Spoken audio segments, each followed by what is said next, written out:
Բարև ձեզ հարգելի գործընկերներ, այս խորհրդակցության նպատակը աշխատանքային լիարժեք ռեժիմի վերադառնալն է, որովհետև մեկ ամիս կտրված եմ եղել աշխատանքային առօրյա գործերից եւ նախ ուզում եմ փոխվարչապետ Գրիգորյանին եւ մյուս գործընկերներին փոխվարչապետ Գրիգորյանին այս ընթացքում վարչապետի պարտականությունները կատարելու համար շնորհակալություն հայտնել, նաեւ մի կարճ շրջան պարոն Խաչատրյանն է կատարել վարչապետի պարտականությունները, հարգելի գործընկերներ, շնորհակալ եմ եւ նաեւ այն մեր նախարարի տեղակալներին, ովքեր այս ընթացքում ստեղ չեն, կփոխանցեք իմ շնորհակալության խոսքերը, երբ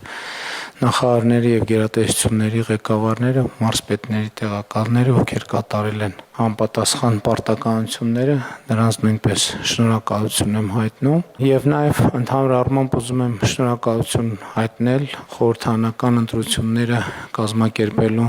ներգրավված մեր բոլոր պետական եւ տեղական ինքնակառավարման մարմիններին եւ շնորհավոր եմ բոլորիս խորհրդարանական ընտրությունների հաջող ընթացքի առիթով։ Իհարկե պետք է արձանագրենք, որ Հայաստանում մեզ ծանոթ process-ները 180 աստիճան շրջվել են, երբ որ կառավարող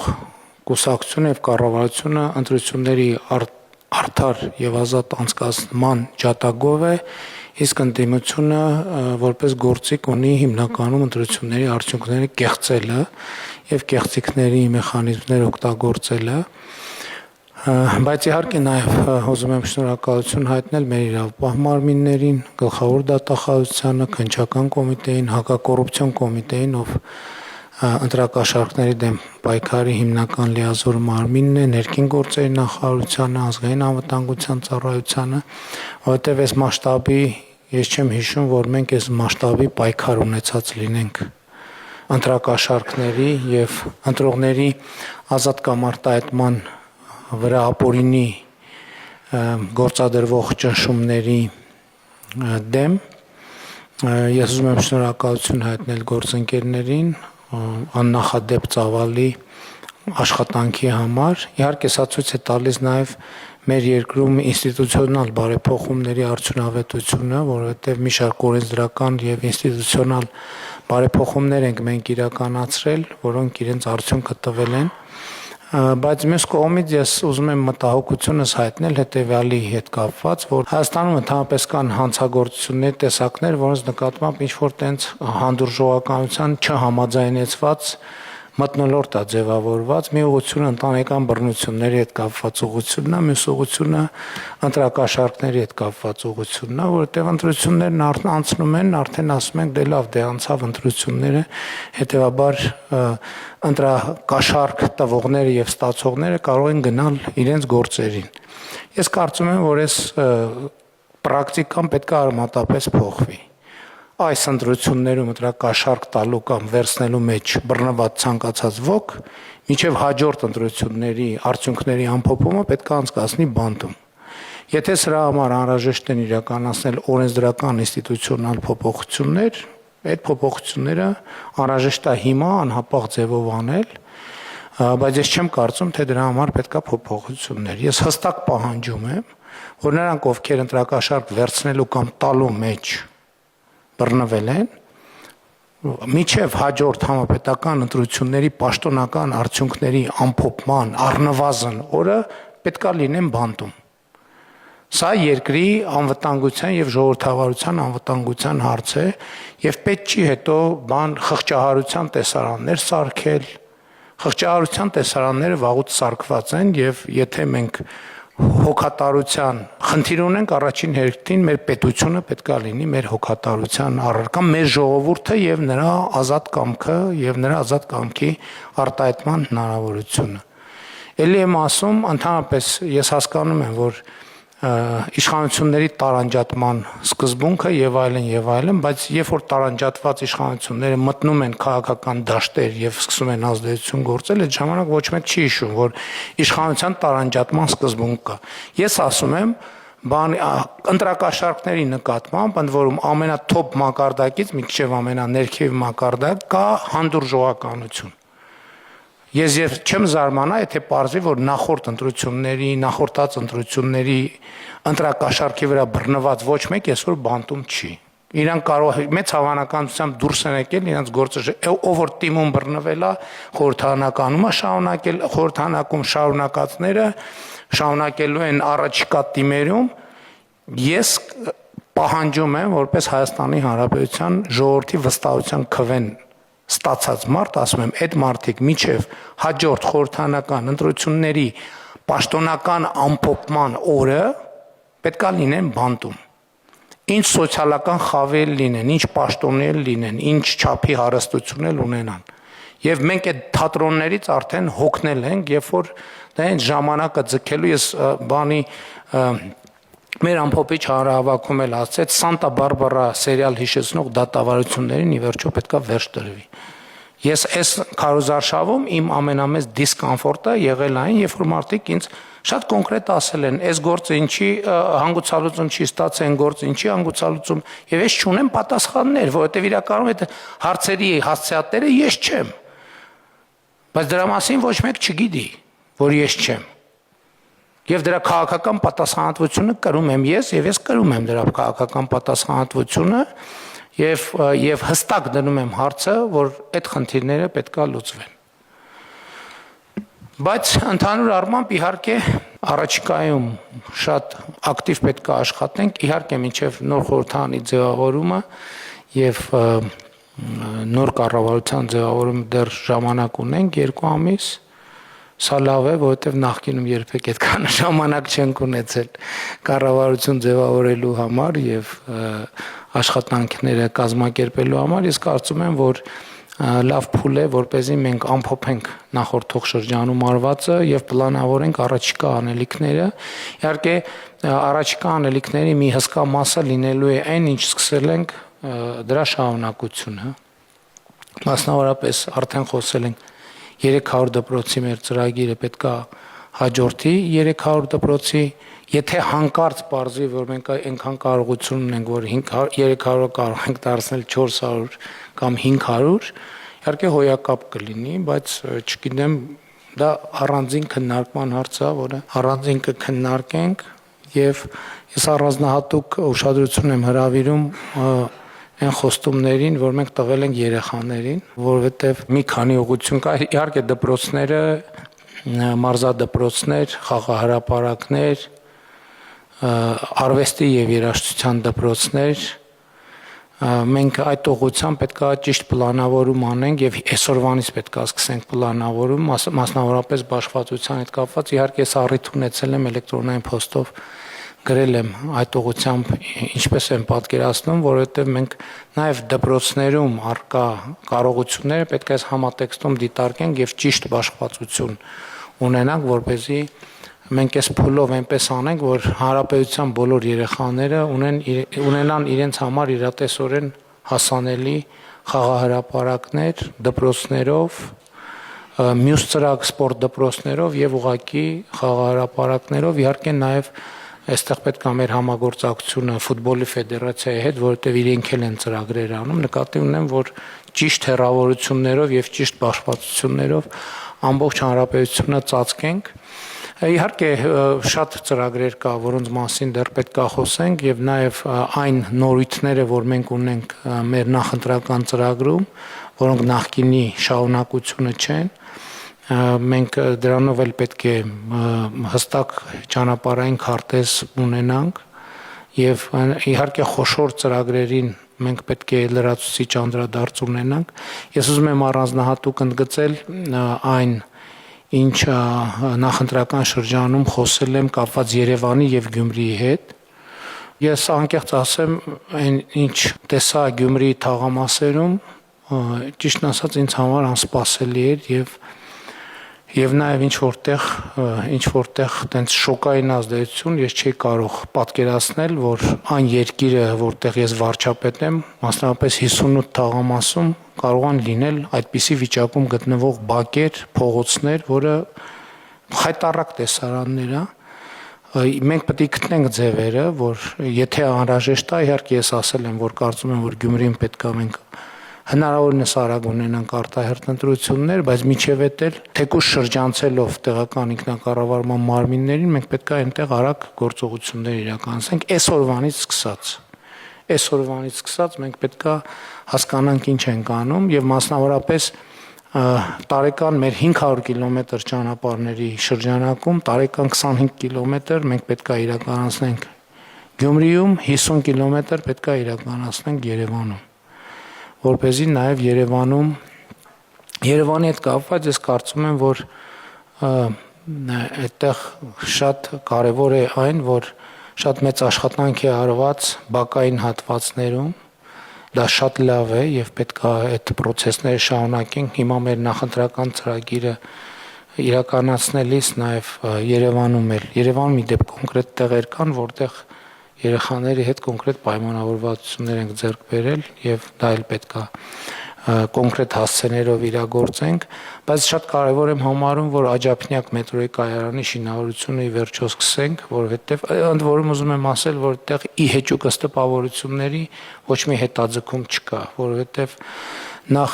նախագիծը, որը պետք է նաեւ արձանագրել, որ մենք 30 տարի այդ կարգի նախագիծ չենք իրականացրել եւ նախագծի փորձաքննությունը, համալիր փորձաքննությունը ինքը բավականին երկար է տևել։ Հիմա արդեն նախագիծը պատրաստ է իրագործման, այսինքն մենք Երևանի քաղաքապետարանի գործընկերներն առաջարկում են, որ մենք սկսենք տեխնիկական հսկողի ներգրավման մրցույթից, որպեսզի էդ էլ պետք է վստահ լինենք, որ կա գործընկեր, որ ունի անհրաժեշտ գիտելիքներ, որ վերահսկի այդ ամբողջ process-ը, որովհետև եթե մենք մեր սովորական ձևերով անենք, մեծ հավանականությամբ այդքան էլ չի ստացվի եւ հաջորդիվ արդեն գնանք առաջ այլ մյուս ուղղություններով, այսինքն բուն շինարարության ժամանակացույցը եւ արդեն կապալառու ընկերություն ներգրավելու բնականաբար ֆինանսավորման եղանակները եւ մեթոդները հասկանալու ուղղությամբ Դե իհարկե ամենամեծ նորությունը, որը տեղի ունեցավ այս ընթացքում, թրիփ նախագծի իրագործման վերաբերյալ Հայաստանի եւ Միացյալ Նահանգների միջև ստորագրած համաձայնագիրն է, որը պետք է անցնի վավերացման ընթացակարգ, դա պետք է անել հնարավորինս արագ, որպեսզի գետնի վրա հնարավորինս արագ սկսվեն աշխատանքները։ Այս ընթացքում, որ ես արձակուրդի մեջ եմ եղել, Ախուրիկ Գյումրի հատվածի երկաթուղու վերականգնման նախագծման մրցույթն է հայտարարվել եւ մենք այդ ուղղությամբ էլ պիտի ակտիվ աշխատենք երասկայարանի հատվածում մենք պետքա ակտիվ գործողություններ սկսենք ներառյալ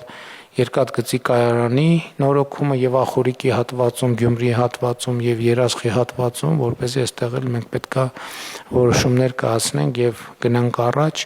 Հյուսիս-հարավի շինարարությունը շատ հաջող ընթանում է, Ագարակ, Քաջարան հատվածի առաջիկայում մենք կսկսենք նաեւ Քաջարանի թունելի շինարարությունը, հաջորդիվ տեղի կունենա արդեն Բարգուշատի թունելի շինարարությունը, որի շուրջ պայմանավորվածություն ենք ձեռք բերել Ֆրանսիայի մեր գործընկերների հետ, եւ հյուսիս-հարավը պետք է շարունակի մնալ մեր առաջնահերթ նախագծերից մեկը, քանի դեռ այն ամբողջությամբ իրագործված չէ, մեծ նորությունը ընտրություններից առաջ եկավ, որ հարավ-արևմտյան թաղամասի հետ խնդրահարույց հատվածի հետ կապված ի վերջո դատական process-ները, դատական ավելի ճիշտ փակուղին հաղթահարված է էլի օրենսդրական փոփոխություններ անելու արդյունքում եւ այդ ուղղությամբ էլ պետքա գնանք եւ աշխատենք հաջորդ մեգա նախագիծը, այսինքն ամբողջությամբ մեջ մեգա նախագծերը ջրամբարների հետ կապված մեր նախագծերը պետքա լրջորեն մենք բանանենք, արագացնենք որտեվ էլի մեզ համար բարդ եւ անծանոթ թեմա է նախորդ շրջանում այդպես կարծում եմ պատշաճ նախապատրաստվել ենք արդեն որպեսզի արդեն սկսենք իրագործումը եւ ժամանակ չկորցնենք ես ուզում եմ անկեղծ ասել որ ես մեր ֆինանսական հնարավորությունների հետ կապված չունեմ մտավախություն որովհետեւ առաջիկայում ակնհայտորեն եւ անկասկած Հայաստանը մեծ ներդրումային ակտիվություն է լինելու թրիփ նախագիծը իր հետևից ինքը արդեն միլիարդանոց ծրագիր է, բայց իր հետևից բերելու է նաև նոր միլիարդների ներհոսք եւ մենք այստեղ պետքա ավելի վստահ լինենք եւ ընդ որում նախորդող շրջանի մեր փորձը ինչա ցույց տվել, որ կարևորը փողը չի, կարևորը բովանդակությունն է։ Երբ որ մենք գիտենք ինչ ենք անում, ինչի համար ենք անում, այսինքն որոշված է մեզ անհրաժեշտ բովանդակությունը, փողի հարցը միշտ էլ լուծելի է։ Այսինքն ելի եմ ասում, մենք նախորդող շրջանում չի եղել մի նախագիծ, որ չեն կարել այն պատճառով, որ փող չկա, որովհետև երբ որ կա անելիք, այդ անելիքը հստակ է, համաձայնեցված է եւ կա համոզմունք դրա բովանդակային ճշմարտության եւ արդարացվածության վերաբերյալ, մենք այդ նախագիծը պետք է անենք։ Իհարկե արժևում մենք պետք է մտածենք, թե ոնց ենք ներդրումային կոմիտեի աշխատանքները ակտիվացնում, մենք պետք է աշխատենք հիմա գալ են կետին, երբ որ բոլոր նախագծերը անցնում են ներդրումային կոմիտեում եւ դա նշանակում է, որ մենք շատ պիտի աշխատենք, որովհետեւ նախորդ ռեժիմը, որ ասենք մի քանի ամիսը մի անգամ ներդրումային կոմիտե ենք հրավիրում, դա չի աշխատի։ Բայց նաեւ մյուս կողմից էլ պետք է հասկանանք ամբողջ ինչ ծավալ ենք մենք ներդրումային կոմիտեում քննարկում, որովհետեւ ակնհայտ է նաեւ, որ ամեն ինչ չէ, որ մենք կարող ենք ֆիզիկական պիտի ինստիտուցիոնալ ձևը փոխենք իրա կամ ուղղակի մտածենք, թե ինչպես ենք աշխատում։ Այսինքն դա ամենալավ տարբերակն է, որպեսզի մեծ նախագծերը բոլորը անցնեն ներդրումային կոմիտեով, այսինքն իմանանք, որ նշաձողից վերև է, որ պետք է ներդրումային կոմիտեով անցնեն, որպեսզի քննարկումները լինեն լիարժեք եւ այդ ծախսերի մեջ մեզ տենց կասկածի տեղ չմնա, որ արդյոք մենք ճիշտ ենք անում, որ գնում ենք այդ ուղղությամբ։ Հետևաբար սա նույնպես եւ առաջիկայում այդ նշանակում է, որ հունիսի վերջին, հուլիսի սկզբին մենք պետք է ներդրումային կոմիտեի նիստ հրավիրենք եւ նաեւ համադրելով կառավարության նոր ծրագրի հետ, առաջնահերթությունների հետ, արդեն որը պիտի բխի քաղաքացիական պայմանագիր կուսակցության նախընտրական ծրագրից եւ Հայաստանի տնտեսական եւ ինստիտուցիոնալ վերափոխման դոկտրինից, մենք պետք է արդեն մինչև այդ նախագծի հիմնական տեքստը ունենանք եւ արդեն ներդրումային կոմիտեն այդտեղից բխող օրակարգով սկսենք աշխատել։ Հաջորդ ուղղությունը կապված է մարզերի հետ, որովհետեւ այս ընթացքում տարբեր բնակավայրերում, այսպես ասած, ոտքի վրա տարբեր խոսակցություններ են եղել, մարդիկ տարբեր հարցեր են բարձրացրել։ Ես պլանավորում եմ ամառվա ընթացքում բոլոր մարզերում իրականացնել աշխատանքային քննարկումներ կառավարության արդեն թեմաների հետ առնչվող անդամների մասնակցությամբ, որոնց ներկա կլինեն բնականաբար մարզպետները, համայնքների ղեկավարները, վարչական ղեկավարները, նպատակը հետևյալն է։ Նախկինում իհարկե ես այդ հանձնարարականը տվել եմ, այդ հանձնարարականը արվել է, բայց ինձ համար այդ փաստաթղթերի տրցակում շատ դժվար էր կողմնորոշվել։ Մեզ պետք է գալ եւ մինչեւ սեպտեմբեր որոշում կայացնել ամեն բնակավայրի առաջնահերթ 3 խնդիրների վերաբերյալ, որ պետք է առաջիկայում լուծել։ Ընդ որում շատ կարևոր է եւ ես ակնկալում եմ, որ վարչական ղեկավարները բնակիչների հետ քննարկեն, խորհրդակցություններ անցկացնեն, որովհետեւ հիմա տեսեք, փոքր կամ մեծ բնակավայրում քաղաքացիների մի խումբ բարձրացնում է մի հարց, երկրորդ հարց, երրորդ հարցը, չորրորդը հարցը, անհատները տարբեր հանրային նշանակության, շատ դժվար է կողմնորոշվել, որովհետև ամեն ինչ մի անգամից լուծել անհնար է, բացառված է, այսինքն չկա տենց տարբերակ։ Մեզ հիմա հարկավոր է, որպեսզի մենք այդ խորհրդակցությունների արդյունքում իրար հետ որոշենք յուրաքանչյուր բնակավայրի այն 3 առաջնահերթ խնդիրները, որոնք առաջիկայում մենք պետք է լուծենք։ Պայմանավորվածությունը պետք է լինի հետևյալը, որ այդ 3 խնդիրները լուծելուց կամ առաջինը լուծելուց հետո այդ եռյակը դրանում է հետևից ու տենց մենք հերթով խնդիրները լուծելով գնում ենք, որպեսզի համակարգված լինի,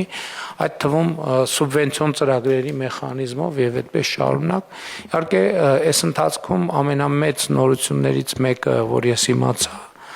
այն էր, որ ըստ էության այս տարի գրեթե բոլոր համայնքները 2026 թվականի համար ներկայացրել են այնքան սուբվենցիոն ծրագիր պլյուս մինուս մի քիչ, ինչքան նախորդ 8 տարիների ընթացքում են իրականացրել։ Սա մի կողմից լավ լուր է, որ վկայում է, որ նախ ավելի մեծ հավատ կա սուբվենցիոն ծրագրերի նկատմամբ եւ համայնքների կարողություններն է զարգացել են, բայց մյուս կողմից է պետք է հասկանանք ոնց են կողմնորոշվում այդ բազում ծրագրերի մեջ եւ շատ կարեւոր է որ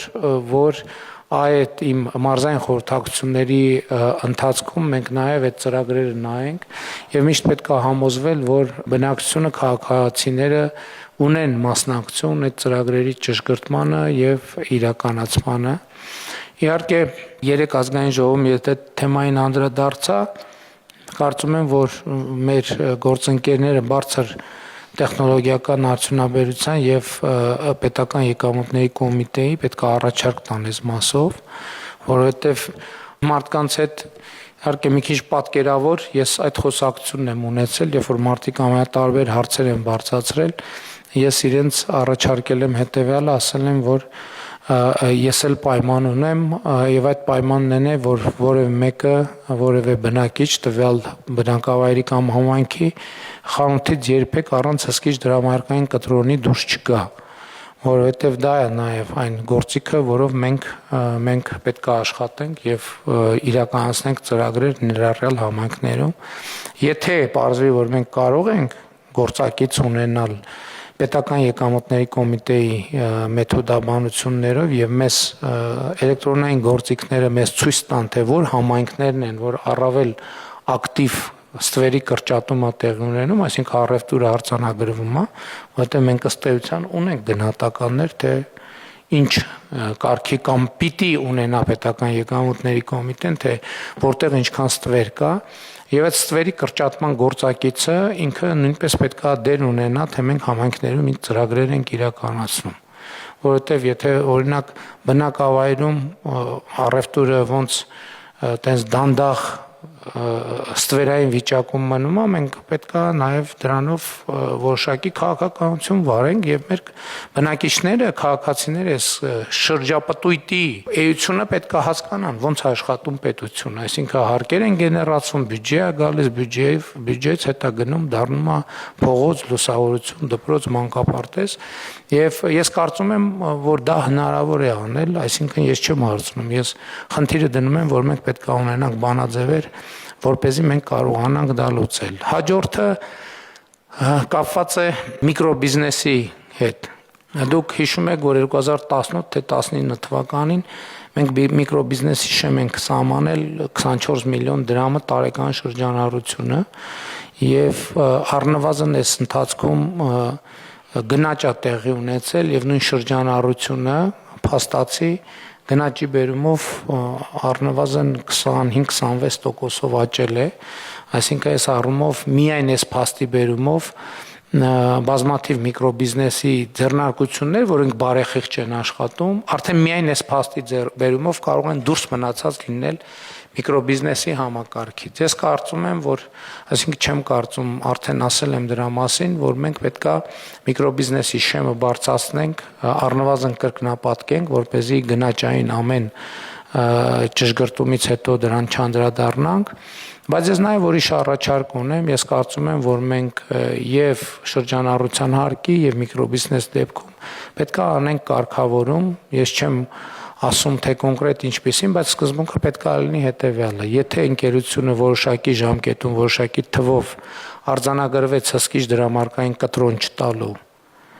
փաստը, ինքը պետք է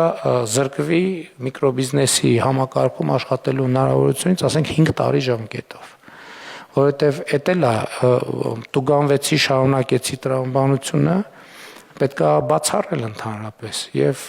սա շատ սկզբունքային հարց է, որով մենք պետք է գրանք, որովհետեւ մի կողմից մենք շատ մեծ արտոնյալ դաշտ ենք ստեղծում, բայց պետք է նաև մեխանիզմներ ստեղծենք, որ այդ արտոնյալ դաշտը չչարաշահավի, որովհետև մեր փորձը ցույց է տալիս, որ սովորաբար արտոնյալ դաշտերը չարաշահվում են եւ մենք մեր նպատակից շեղվում ենք իրական։ Մենք ուզում ենք օգնել, աջակցել փոքր բիզնեսին, բայց դրանից պարզվում է, որ այդտեղ տեղավորվում են եւ ուղղակի այդ արտոնությունը չարաշահում են եւ այդպես շարունակ։ Իհարկե շատ էական է եւ իհարկե ընտրություններից առաջ էլ մենք արդեն դրա մասին խոսել ենք ջրային հարցերի հետ կապված։ Մեր օրակարգը պետք է լինի առաջնահերթություն, առաջիկա 5 տարիներին մենք պետք է շատ մեծ ներդրումներ անենք այդտեղ։ Իհարկե, այս ընթացքում մեծ ներդրումներ արվել են։ Սա էլ է շատ կարևոր արձանագրել, բայց ուղղակի ճեղքը այնքան մեծ է, որ զգացողություն, այն զգացողությունը, որ օրինակ ունենք ճանապարհների դեպքում, որ էականորեն լուծել ենք հարցը, օրինակ ջրի հետ կապված այդ զգացողությունը չկա, որովհետև այնտեղ ճեղքը շատ ավելի մեծ է, ցանցը շատ ավելի մեծ է եւ այդպես շարունակ, եւ ես հույս ունեմ եւ համոզված եմ, որ մենք այս ընթացքում այդ թվում Վիոլա ջուրընկերության հետ մեր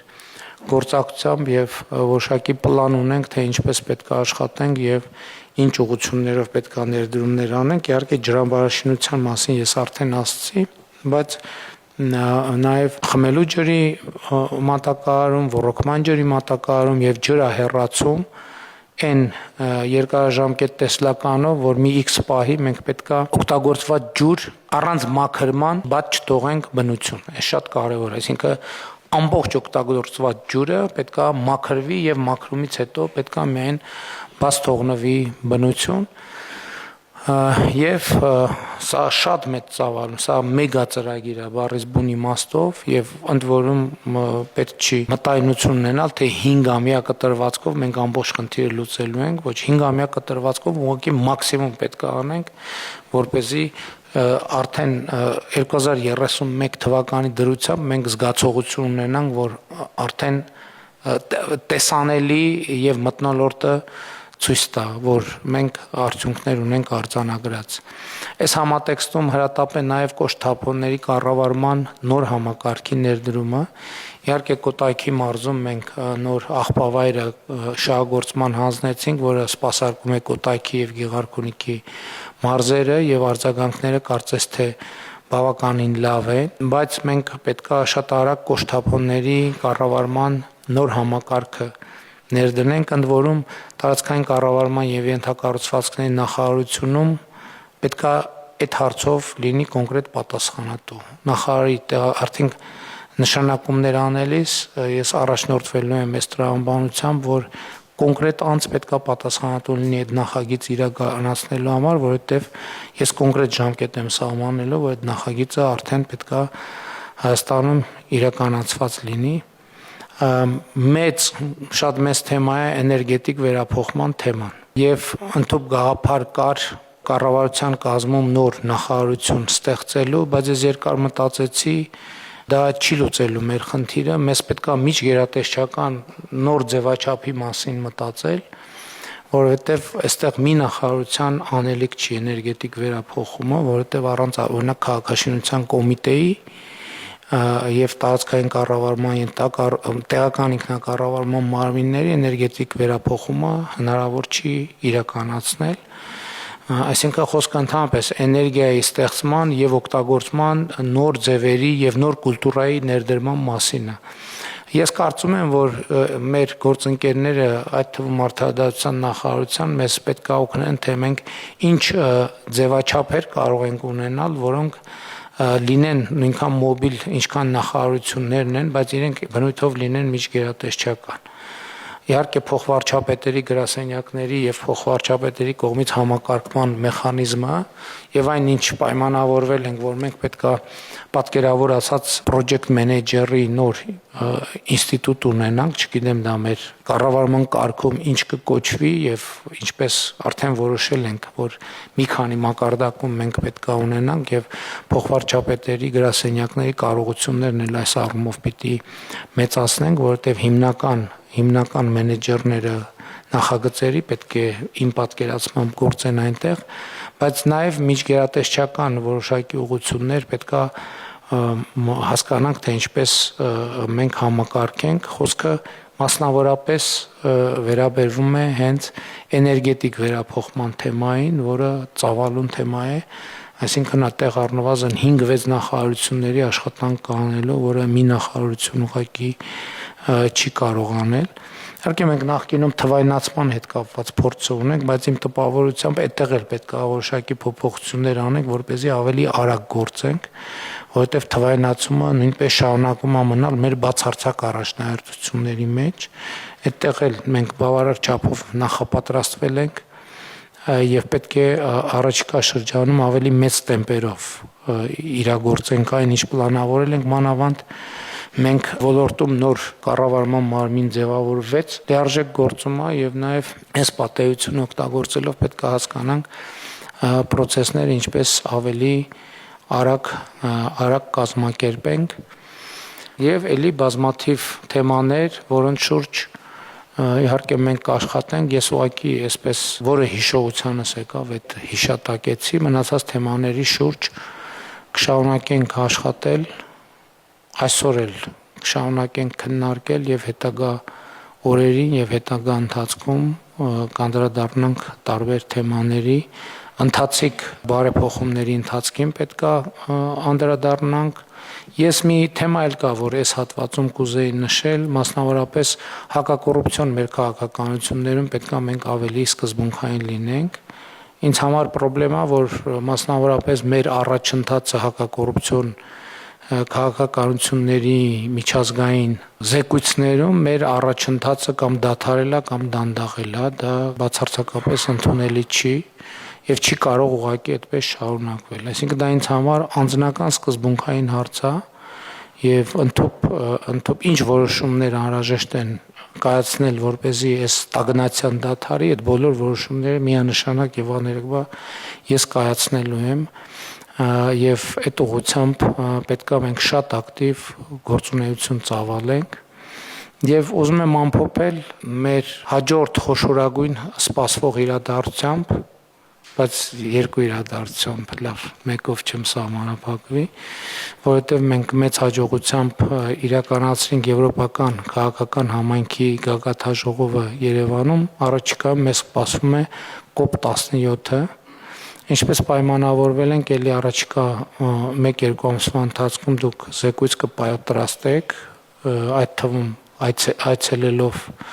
համապատասխան տեղեր, անցկացման վայրը Մերիդիան կենտրոնում, ես կուզենամ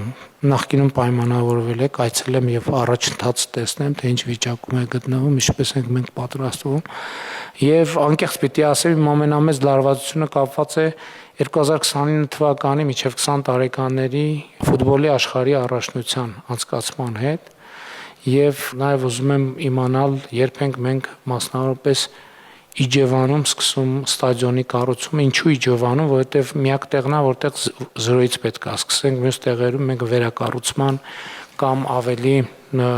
այլ բնույթի աշխատանքներ ենք իրականացնելու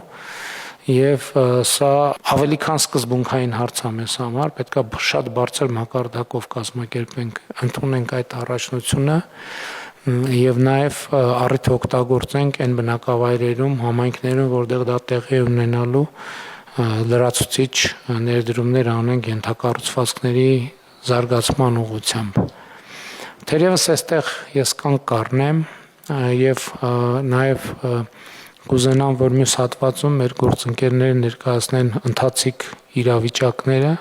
Գիտեմ, որ պետական բյուջեի եկամուտների հավաքագրումը շատ բարձր տեմպով է ընթանում, երեք արդեն ասել եմ, որ 40 միլիարդի երակատարում ենք սպասում, ես 30 էի ասում, տենց մի քիչ զգուշություն ցուցաբերելով, բայց ֆինանսների նախարարն 10 միլիարդն էլ ասեց, այնպես որ արդեն 40 միլիարդ։ Մնացած հարցերի վերաբերյալ հիմա ես մեր գործընկերների տեղեկությունները կամ զեկույցները կլսեմ, որոշ մի քանի հարցերի վերաբերյալ, որոնք հրատապության կարգով ինձ հետաքրքրում են։ Այսքան է բոլի համար։ Շնորհակալ եմ։